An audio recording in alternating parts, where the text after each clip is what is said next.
જય શ્રી રામ, જય હનુમાન। આજ 12:30 થઈ ગઈ રાતના અને મંગળવાર થઈ ગયો એટલે મારે વિડીયો જોતો તો એક વક્તાનું આવ્યું અપમાન કર્યું કોરી સમાજનું।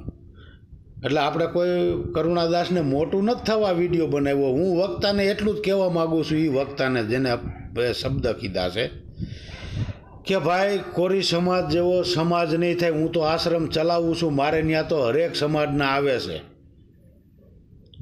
કોઈ દયાળુ આવે ને કોઈ અહમી આવે, પણ કોરી સમાજનો કોઈ વ્યક્તિ અહમી નથી।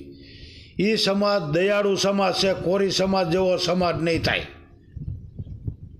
હા, એટલે હું એટલા માટે કહું છું, માફી માગી લ્યો એ કોરી સમાજ કે ને એ રીતનું, અને માફ કરી દઈએ તમને। દયાળુ સમાજ છે, કોરી સમાજ જેવો સમાજ નહીં થાય, દયાળુ સમાજ છે। જય શ્રી રામ।